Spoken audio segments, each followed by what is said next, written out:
Excellencies, distinguished guests, ladies and gentlemen, welcome to the first African Investment Immigration Virtual Expo. And it's my pleasure to host an interesting panel concerning Dominica. And the topic is investment immigration in the post-pandemic world.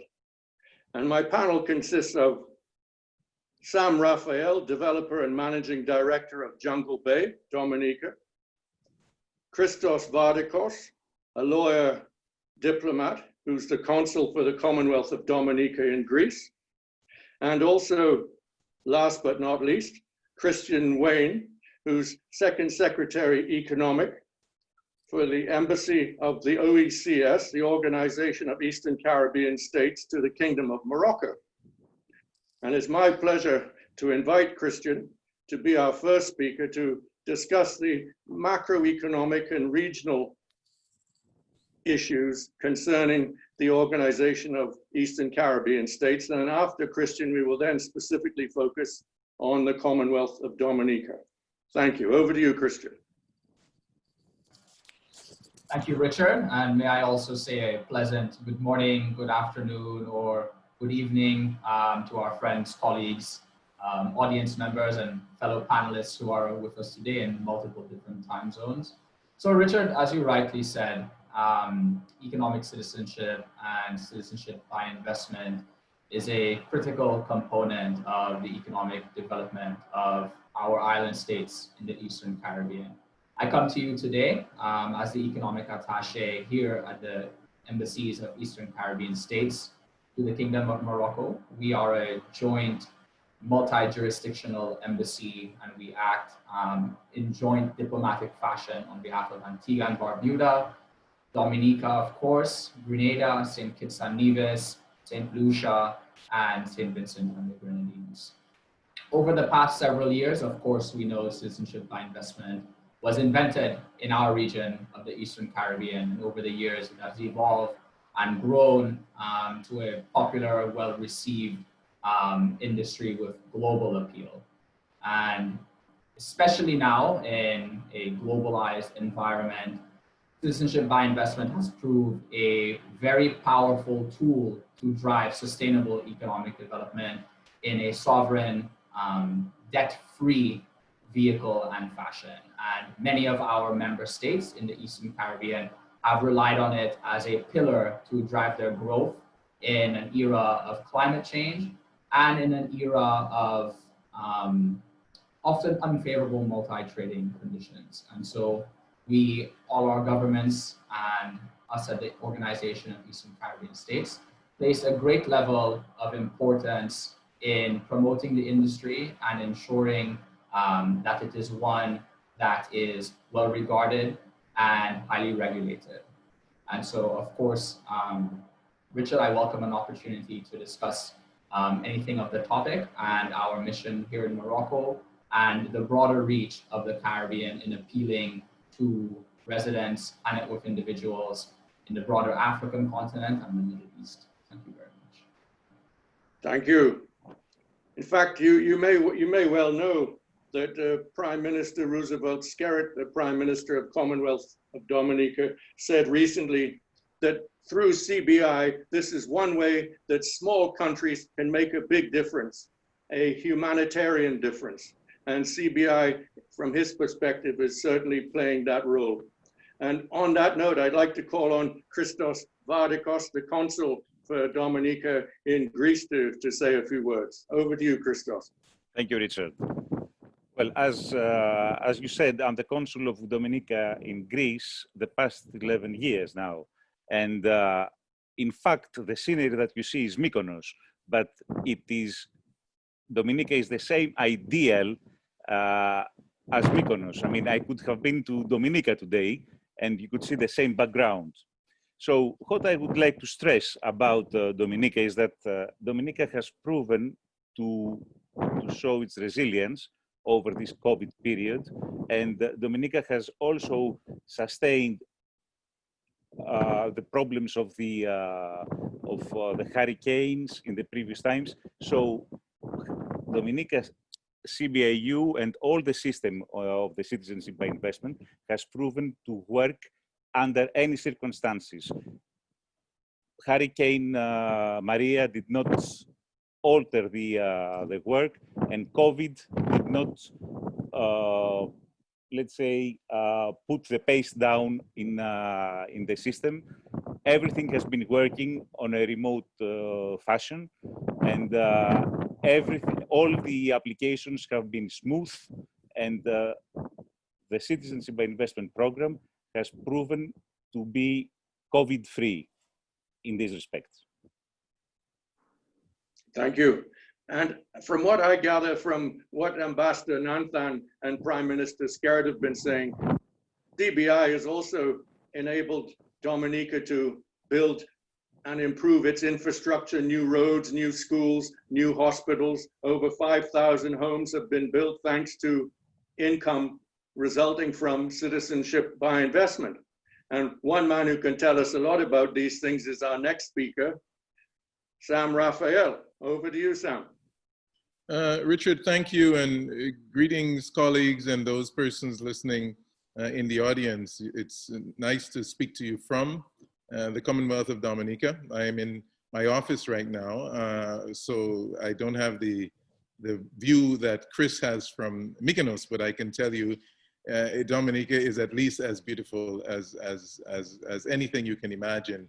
But you're correct in saying, Richard, that Dominica, the CBI program, has been a tremendous tool to help Dominica and the other Caribbean islands facing a very tough world with tough economic challenges. We've been able to bring in resources to help develop our infrastructure, public sector infrastructure, housing, and our economic infrastructure especially through hotels and tourism, which tends to be the main source of sustainable foreign resources, foreign currency coming into the island. And Jungle Bay is one of those properties. We're unique in some ways in that we offer a full title deed to investors. So that's sort of the one catch. We sell villas, and basically we manage those villas on behalf of CBI investors. They get their citizenship, and we get rooms so that we can provide employment for the people of Dominica. We have a supply chain where we buy fish and produce from the local villagers. So there's a broad spend of that CBI dollar that comes in. And this is one of the several unique properties in Dominica. Dominica, speaking of sustainability, is built on natural sustainability in that we focus on ecotourism. You know, the Caribbean is known for sun and sand and sea, but Dominica is a wilderness island that's known for ecotourism, where you go hiking or diving and natural hot springs and that sort of thing. And that's basically what we have to offer. And in a COVID world, people are looking for a paradise to escape to.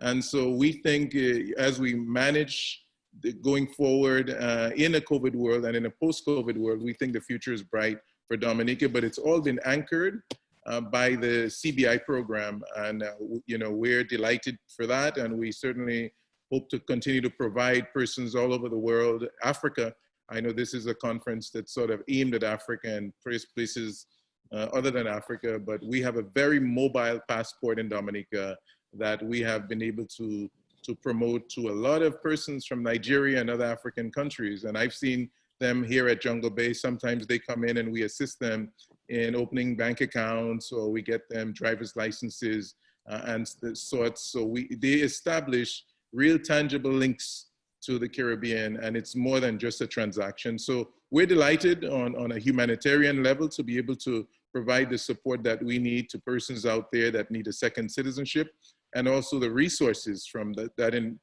your investment goes towards a number of sustainable projects in Dominica and other Caribbean islands like Jungle Bay that provides employment and also a return on investment for those persons. Sam, tell me, correct me if I'm wrong. Someone who has a Dominica passport can be visa-free to at least 140 countries. Is that right? That's correct. This little passport here, this Dominica, I just came in from the US on this, but the US, you need a visa, but it's not that difficult. because these islands are so small. So if you have a passport from these islands and even the countries that require a visa, it's very easy because we don't appear to be a threat. But if I were to go to anywhere in Schengen, Switzerland, or if I were to go to the UK or Singapore, you know, or Malaysia, we recently established visa-free links with China. So persons out there who need a very mobile passport, this will enable your free movement and also tremendous security in a changing world. You are forgetting Russia also. No, Because Russia Russia, is, I apologize for that. Russia is very important for many people, for many, let's say, Europeans who don't have the visa-free. I mean, Dominica passport has many visa-free access that a standard European passport cannot have, mainly Russia and China. Right. and I was going to add also Ukraine. Well, So Ukraine is visa-free for many countries, Sure. but China and Russia is a must. I mean, And Christos, can you confirm the Commonwealth of Dominica plan to open an embassy in Abu Dhabi very soon, I think? the embassy is opened. It's open now? It's opened, yes. Good. Now, Christian, tell us a bit more from your regional perspective, if we can drill down to how can business develop between your part of North Africa and the Caribbean in general. Tell us a bit about the commercial toing and froing that goes on right now, and how do you see that developing? Well, first and foremost, the embassy here is a symbol and representation of the good and friendly relations that exist between the Kingdom of Morocco and our region in the Eastern Caribbean. And that relationship truly began after our devastating episodes of Hurricane Irma and Maria in 2017. Following that, a series of diplomatic donations were given by the Kingdom of Morocco, and that has been reciprocated over the years with the formation of this embassy. So we're coming up in September. We'll have been here for 1 year, and there have been multiple areas of cooperation that have taken place so far and that are in the pipeline. And of course, I would just like to describe some of them. First and foremost, what we promote here are the foreign policy interests and economic development initiatives of the Commonwealth of Dominica and the 5 other Eastern Caribbean islands. There is technical cooperation that is ongoing in the area of education. We have many Dominican students and students from the rest of the Caribbean who are studying here, taking advantage of the education system here in the region of Morocco, interacting with students from all over Africa. We have knowledge transfer agreements taking place in the areas of agriculture, aiding in our region's transition to blue-green, environmentally sustainable economies. And then as well, we have ongoing areas of cooperation, again, in the area of transitioning economies, in the area of renewable energy. I speak to you today as the economic attaché, and truly my role is the first point of contact for potential investors, be they government to government, bilateral, multilateral relationships, or private sector individuals who are interested in learning more about investing and doing business in our region, including in countries like the Commonwealth of Dominica. We also provide consular services, so individuals who either already have participated in a citizenship by investment program in our region, who are living here in Morocco or in the wider North African region. We serve them with consular representation, renewing passports, certifying documents, things of that nature.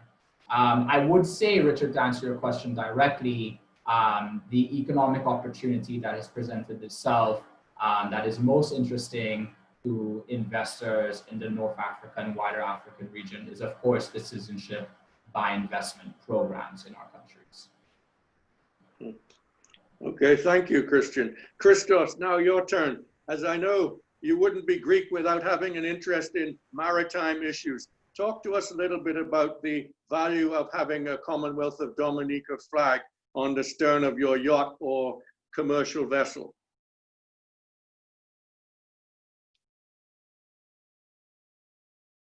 Christos is not there.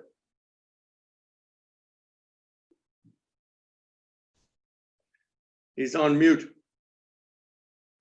You're on mute.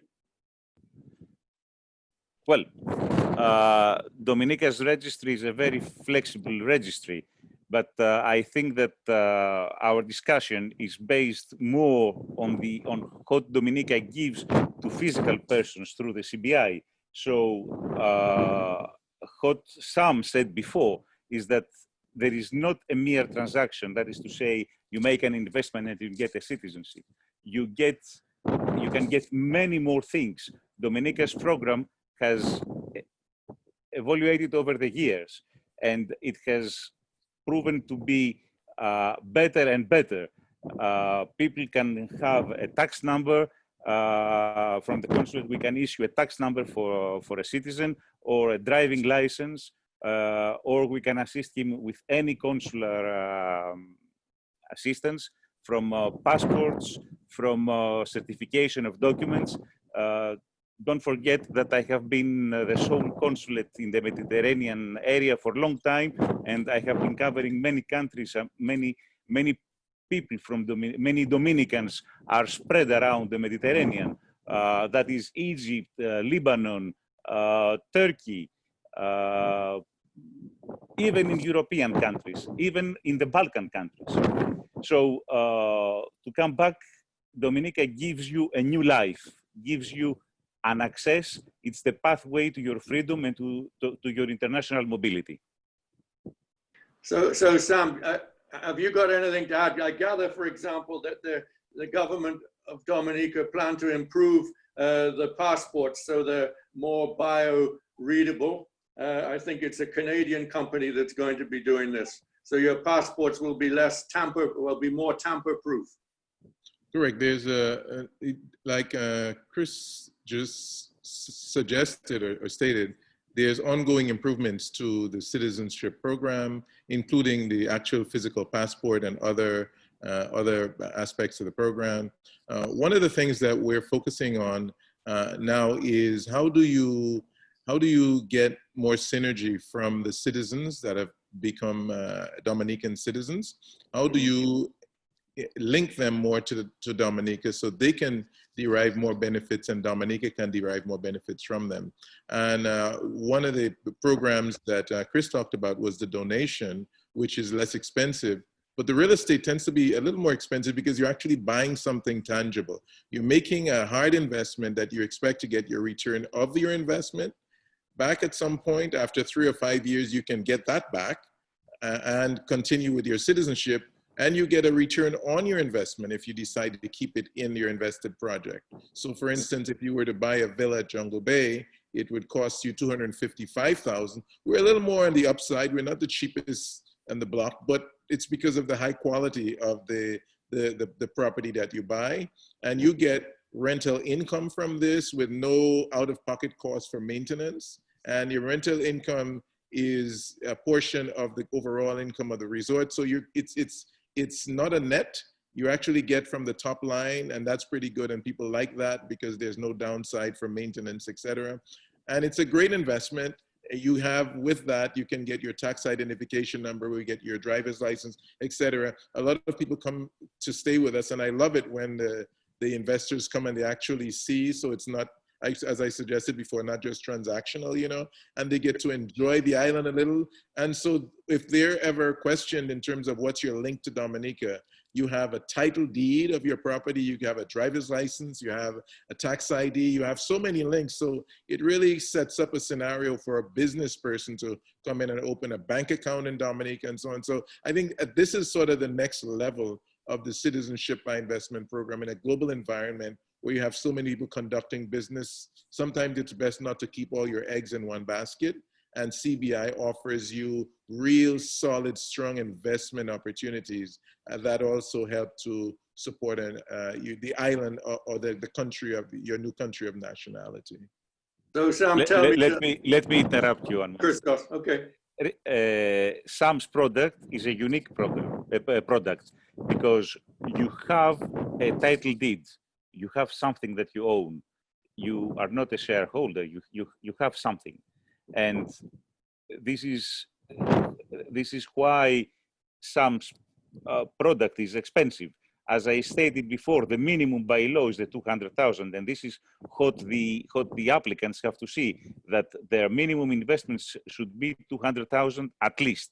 Whatever is, when you pay a title deed, of course you will pay more. And what I would like to say is that I remember the old times when Dominica and St. Kitts were the only products available in the market. Yes, the clients at the time and the applicants at the time only looked what the passport does. Now, I think we go to a second phase, to an evolution of the client base, as let's put it like that, the applicants base. They want more. They just don't want the passport. They want an affiliation to a country. They want to have what some said, a tax number, a driver's license, a link to their new country. Don't forget that there are many people who have been naturalized in the Caribbean that were stateless. Sure. Now, time is nearly up, so I'm going to go to all three of you, and I'll start with Sam, please. So Sam, tell me, to own a piece of the rock, how many now? And then you could sum up, and then I'll go to Christos and then Christian. Repeated, you said how many what, and I lost you there. How many units have you got left to sell now? And how many in the pipeline? Not much left to sell because we've been very successful, but that's good for folks out there. We have about 17 out of 120 left for investors. We don't run it up a flag because it's something that it sells itself. Because once people know, lift up the hood and they see that's a great investment that holds its value at Jungle Bay. So we are looking, to continue to support the CBI program, but we do have some units and they all have fantastic views of the ocean, and our owners can come and stay. We enjoy that when they do, and we provide a lot of additional services. So we want to encourage you, not just Jungle Bay. I'd like to support the entire Dominica program. There are other properties also in Dominica. I'd like to lend our support to them because we really need to continue to build the entire economy and also to support the Dominica's CBI program because we provide housing for people, we provide bridges and roads, higher education, as I suggested, through scholarships, so many things. So whether you come through the donation route or invest in Jungle Bay real estate, we'd love to have you. We think that Dominica is a fantastic choice for your citizenship of choice. Thank you. Christos, over to you. Well, just to be very brief, I think that the recent changes that have been made and all the adjustments that have been given by the government will really give a boost to the program, and will really make all the community that looks after this international mobility or second citizenship or whatever you name it, they will give them the opportunity to understand that Dominica is unique and it's a new country for the applicant. It is a new window in his life. Thank you. Christian, your turn. Thank you, Richard. Of course, there's a lot to say about the strength of Dominica's program and the country as a whole. But like my fellow panelists has stated, the Caribbean and the Commonwealth of Dominica is a warm and open-hearted place that welcomes people from all walks of life, and investing in the citizenship program, be it by real estate or by donation, offers you a pathway into global mobility that oftentimes was denied to people by virtue of where they were born. And so these are really the high quality that speaks to the program's strengths. And what Christos said earlier is there are ways to establish tangible, bona fide links to the country. Thank you very much. Thank you. Now, my turn. I hope you all notice my special tie, because of course the national bird of the Commonwealth of Dominica is the Ciceroo parrot. See, I did my research, and it just remains for me to say thank you to all of you. I hope you enjoyed it as much as I have, and I certainly hope our listeners have learned a lot. And now I'd just like to say, this is the first virtual African Investment Immigration Expo. So we've actually participated, all of us and those who are in the audience, we've all participated in what is truly a unique event. And I hope that there will be another one very soon. So thank you very much.